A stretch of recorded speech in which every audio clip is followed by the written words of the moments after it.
Hello. Uh, nice to be here. Hi, my name is Isabella. My name's Nell. my name is Dorothy. Well, Dorothy is our esteemed guest today, so thank you for yes. being here. You're welcome. Thanks for having me. Of course. So, what this whole thing is about Sapphic media representation and what it means to Sapphic individuals and what we look for in media. So, if you're comfortable, like with sharing your own sexual identity, please feel free. Yeah, I am a lesbian. I like girls. Period. Same. Relate. Um, so yeah, let's like if you want to say anything else about yourself, like maybe like what's your relationship with like media in general, like any interests in particular that you have, feel free, go ahead. Oh, yeah, sure. I mean, I really like media. I watch a lot of movies. I should probably read a little bit more. I tend to steer on the side of comics and manga, but yeah, movies, TV shows, cartoons, and a lot of reading. I like all of it. Good to hear. So I guess let's like get this started then. So like for one, um how did the patriarchy, you know what that is? I mean, maybe you don't, but I'm gonna assume you know what it is. How Could you did that define the patriarchy the way that you're describing it? I guess we define it as a system of power held by men in our society that puts men on a pedestal of importance, gives them a heavy amount of power compared to women or non-men. So, yeah. How would Okay. you say like the patriarchy has like affected your sexuality journey? Um, well, I I'm not sure how I would say it's really affected my sexuality personally, my journey, maybe my journey to discovery. Um I wasn't really made aware of really anything other than, the usual until around the age of 12, maybe 13.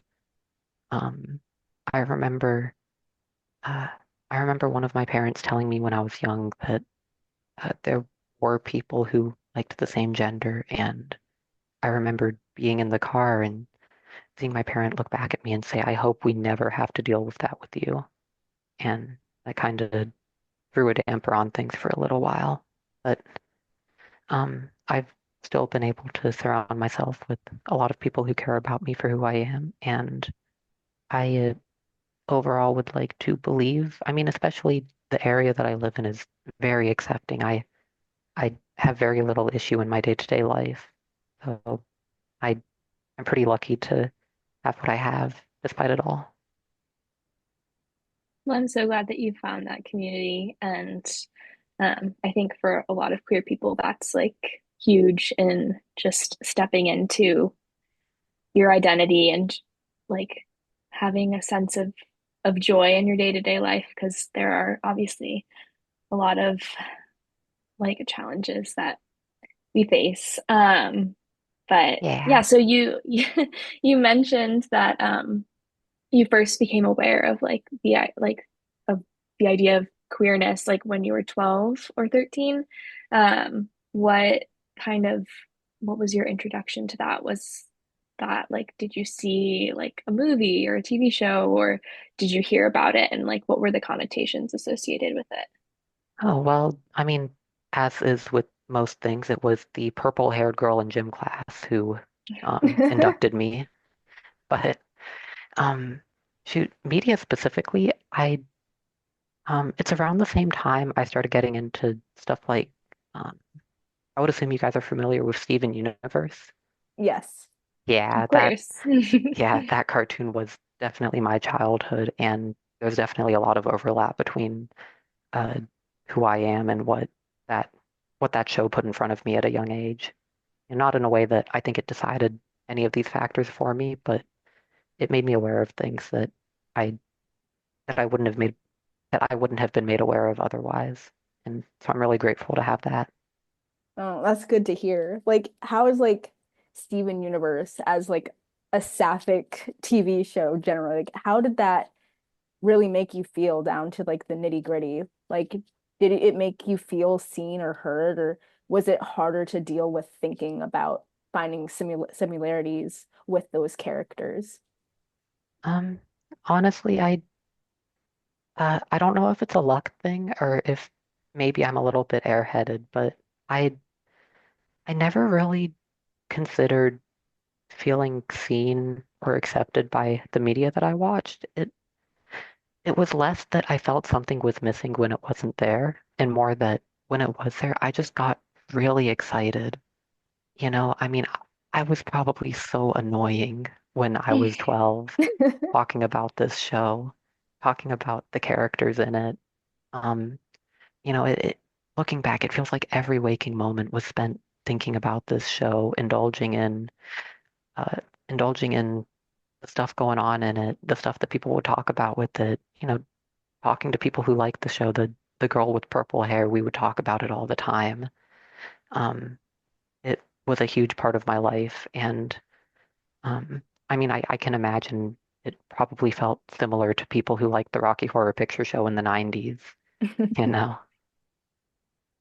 Yeah, absolutely. I feel like a lot of people have that like one piece of media, that like cult favorite that's like just very meaningful. And God bless the girl with purple hair in gym class. Like Yeah.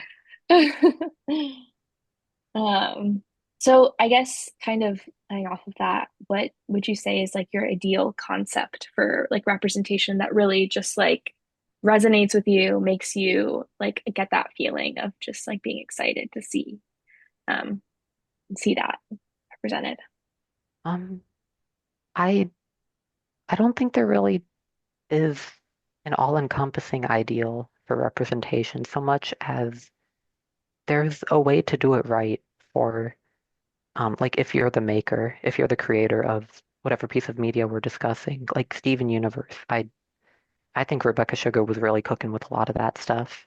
I a lot of more personal things like short stories. I was an English major in college. Web comics. I think the best way to do it is to have it resonate with yourself. If it resonates with yourself, then it will resonate with your viewers, with your readers. I I think that all of the media that I've enjoyed the most has really come from the heart, has been very personal. I mean, of course, I like a Hollywood blockbuster as much as the next person, but as much as I appreciate a movie like Everything Everywhere All at Once, I thought it was amazing. But I wouldn't really put it as my favorite so much as I would make my favorite, something that one single person in some random corner of the internet decided to put online at some point. I I think that's what resonates with me is just individual connections. That's like really interesting. Like, I feel like a lot of the time when we talk about representation, we're so focused on coming up with a general, like, homogenous way to go about doing it that we kind of forget the individual touches and experiences from queer authors and filmmakers, like, Mm. that get lost along the way in attempt to make something appeal to be more perfect. Right. Yeah, I Yeah, I feel like we're agree. almost missing the point of like representation. It's that it's supposed to bring like awareness to the fact that there are nuances and like complexities in the identities that people hold. Not just like, okay, like we give you a queer person, like this is like representation for all queer people because like what I resonate with isn't necessarily what you might resonate with. And like, yeah, I think that that's a really important thing to bring up. And I agree. Mm. Yeah, but it's like interesting to see these sorts of perspectives. Like, how would you say like that seeing so much like heteronormative like portrayals on TV on film, like how is that like portrayed your sense of what's like possible for like sapphic relationships and like how that was like growing up.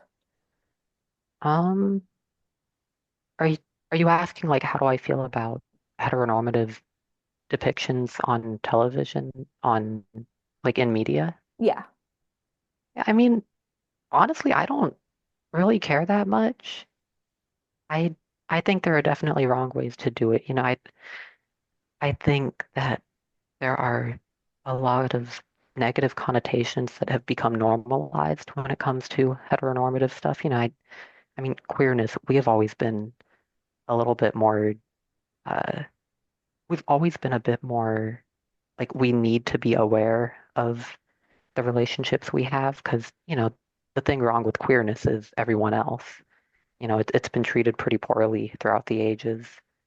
And I think heteronort heteronormativity is, um, I think there's a lot more correlation with abusiveness.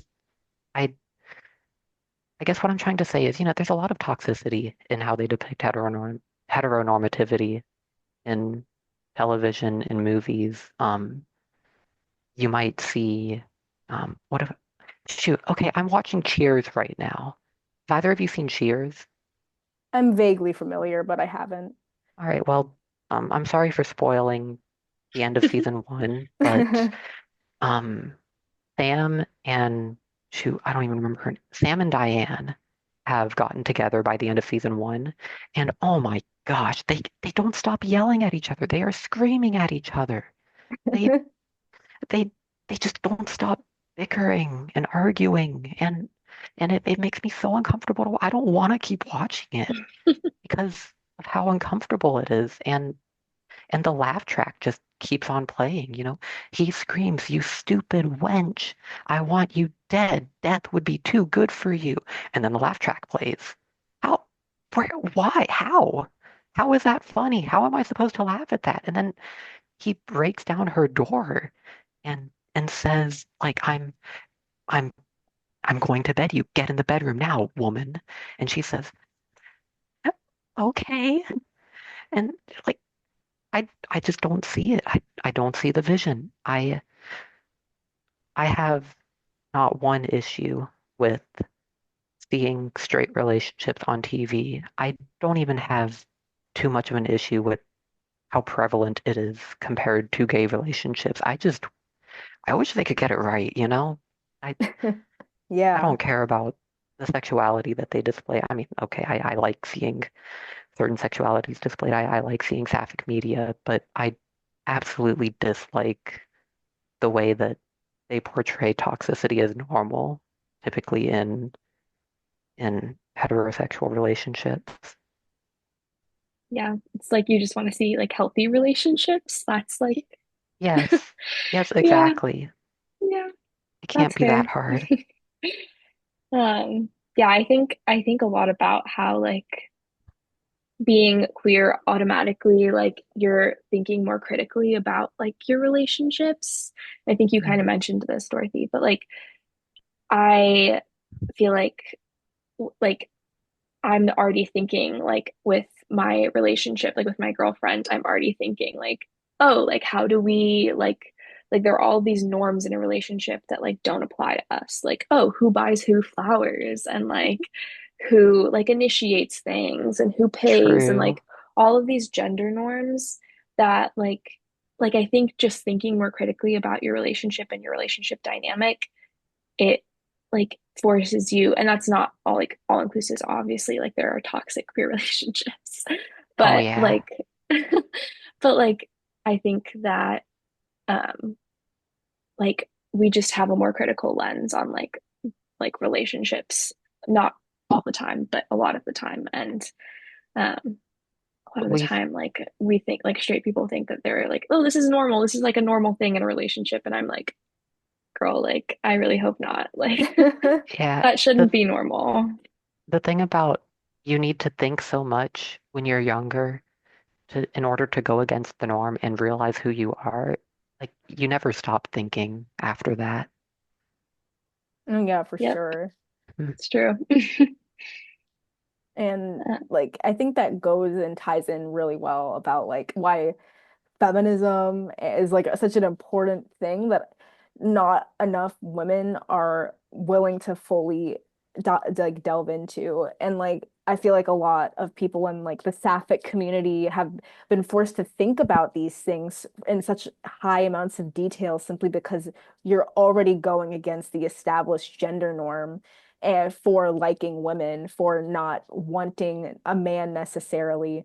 And like that makes it so it's a lot easier for us to look at a TV show and how it portrays a very toxic relationship and view that Hmm. as very toxic when in the context of the show, that type of relationship upholds the standards of like men being in power and women just being seen as objects. And so there's not as much of like a disconnect between the target audience because to a lot of them that just is normal. That is what a man and a woman are in a relationship. It's inevitable for you to start fighting and to hate your spouse. And then to us, we're over here like, huh?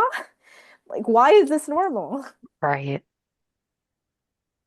Hmm. yeah.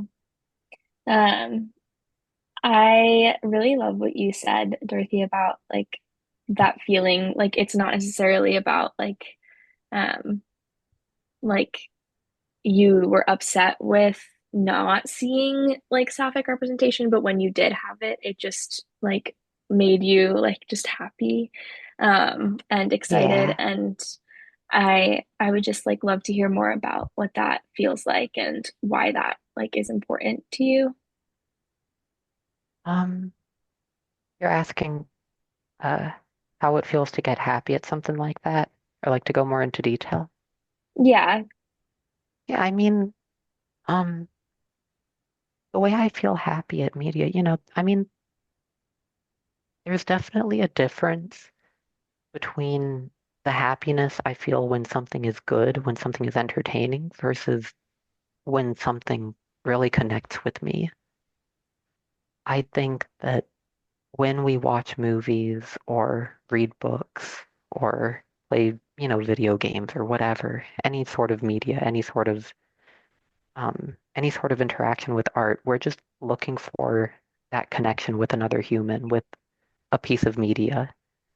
And I, any form of connection is valid. Any form of connection is, essential to the human experience. And queer people have been deprived of that a little bit. That's why it is so important for a cartoon like Steven Universe to exist, or more recently, The Owl House, because kids are going to watch that. They're going to connect with it, not just because they see characters having really cool fights. There are witches, there are aliens, and it's cool to see that.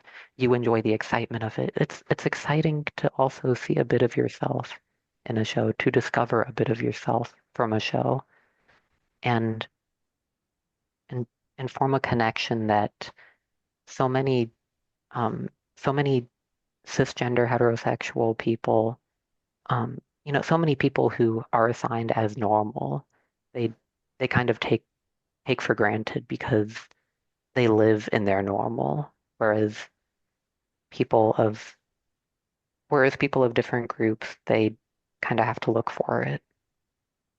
Oh yeah, definitely. It's like there's so much that we're constantly looking for. We'll see anything that represents us in a way that isn't just like objectifying or using as an ex to set an example of what not to be. And we find such immense comfort in that, especially when you're young. I mean, I can only imagine what like Steven Universe must have been like for you, in Mhm. that type of environment growing up. But like, is there any like specific moments in like Sapphic film or Sapphic TV that like really struck a chord with you? Something that really struck a chord with me. Yeah. Um, hmm, I'm trying to think in terms of media, in terms of TV or movies. I I definitely think it was interesting. It was definitely unique. To go back to Steven Universe again, the way they handled Garnet as a character, the way they handled fusion as a concept is, it's not, um, it's not any one specific kind of relationship. It is just a very strong bond. And with Garnet at the face of that bond, or at the face of that concept, as a walking, living, breathing queer relationship, a a sapphic relationship turned into a character. I thought that was really cool, it was cool. She um she was such a strong character. Um I remember reading up later on in life the the creator's intentions with her, and how above all else, Garnet is where they drew the line. They would not change anything about Ruby and Sapphire. And I think that was a really good choice because seeing that happen on TV, seeing it happen live, that was like, what the hell is going on here? That that really sent my mind into disarray for a while. I like that a lot. Although aside from her, my personal favorite character is Peridot, who I can't really relate to her on a sense of sexuality, on a sense of sapphic-ness, but I I do still like her a lot, and I think she falls in line with a lot of that stuff too. I mean, yeah, I completely agree. I mean, Steven Universe having an animated, like, sapphic wedding, like, Hmm. despite everything, like, it was insane for the time. And like I think that speaks to how important representation really is. Like it's serves as like a building block for future queer people to tell their own stories and finally feel more comfortable in what they can actively represent about themselves beyond just having to hide it behind layers and layers of subtext. Yeah. Yeah, that I feel like that like just brings up another point about like characters and storylines that are like queer coded and like in a lot of like popular like media in the queer community, it's like it's never explicitly said or just like expressed. It's just like, oh, but that character is definitely like queer or Yeah. um and that's like really fun. Like I feel like I remember like when I was younger, like really attaching that to like characters and people being like, oh, like they're definitely queer. And just because I think I like desperately wanted that, like, but there's something so refreshing about it not having to be a guessing game or like a what if. It's just there and normal and like not overtly sexualized or like like turned into like this grand thing. It's literally just a relationship. Yes, I can agree so much. Oh my gosh. Why I definitely believe I think that um I mean no offense to straight people, but I definitely think that um the heterosexual community may be a little bit blind to queer coded stuff.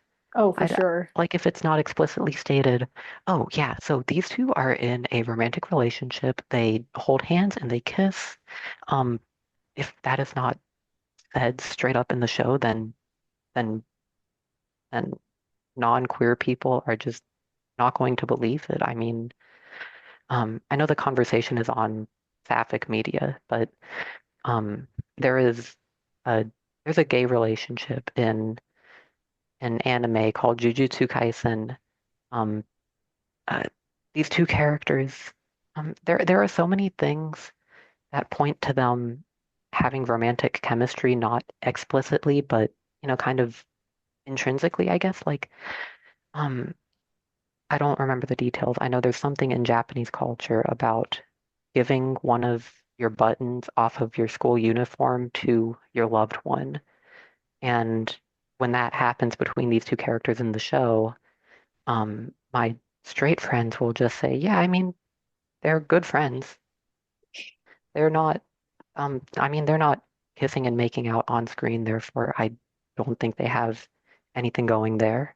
I mean, one of them dies, and his last words to the other one is, "I love you." How how do you not see it? I just don't get it sometimes. This is why, I mean, like one of you was just saying that that's why it's so important to have it explicitly stated in media sometimes, just because if it's not there, then the people around us may sometimes do everything they can to gaslight you into believing, no, no, that's not the case. No, that can't happen, you know? Oh, for sure. It's like I feel a lot of the times that representation serves a point, not specifically for us, but for non-queer people watching to be able to witness queer relationships because we have been reading through the lines for hundreds of years. Like we are good at being able to find what people are trying to hide, but it's so important that we are able to see stuff that's explicit so that other people can finally understand like the depth of who like our identities. Yeah. Yeah. And I hate to cut this short, but Oh, it seems we have run out of time. But thank you so much, Dorothy, for joining us for our little podcast. of course. Yes, thank you. It was so nice to meet you. It was nice to meet you too. Thank you all for having me.